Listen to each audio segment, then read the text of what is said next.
I could see the high priority of worship and the low priority of entertainment. I was aware, because I attended some of the services. I just slipped in the back.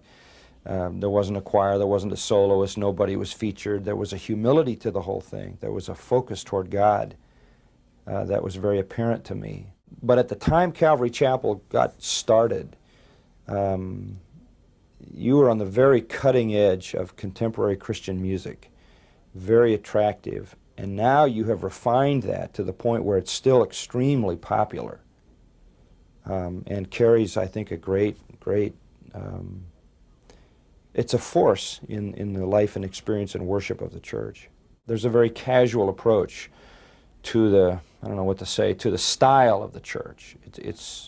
I mean, obviously you guys aren't into ties and coats, but that only speaks of the fact that there's a lack of pretentiousness. It's a low church. In fact, we would say in church history, it's as low as the low church gets. And we don't mean low in the base sense, but low in a liturgy sense.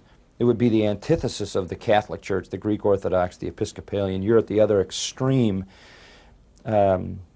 which, you know, is close to my comfort zone. I'm not a high church person. But I would say that's a distinctive, the ability to make anybody and everybody come in any kind of clothing or any kind of situation in life and feel comfortable.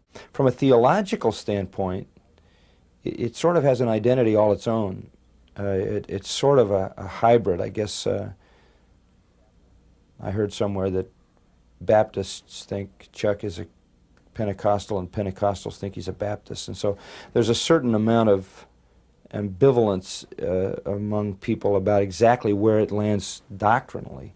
So it has sort of an identity all its own, but that's not to be, we're not to be surprised by that, because there is a progression in history in the development of doctrine, so that at every point in time in the history of the church, there are movements that have nuances of newness to them and freshness to them. History's going to look back and see a guy with a mainline Pentecostal background who became, in some ways, the crusader against where Pentecostalism went.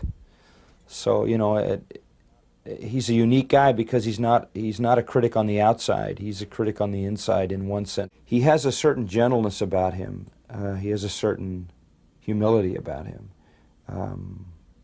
He's not pretentious, that's obvious. He's very real, very casual, kind of laid-back guy, easy to get to know, very easy to talk with, sort of non-threatening. I have to say, there's so many, you know, Paul said, having done all to stand in Ephesians 6. There are a lot of people who've done all, but when the smoke clears, are not standing. Some great disaster occurs in many lives. And I look at a man like that and I just thank God for the years and years of integrity, faithfulness that's never been violated, so that even now, guys that I meet in Calvary Chapel don't see him as superhuman, but they see him as a man of God, and that's never been lost. I mean, he's never done anything to lose that. That's integrity.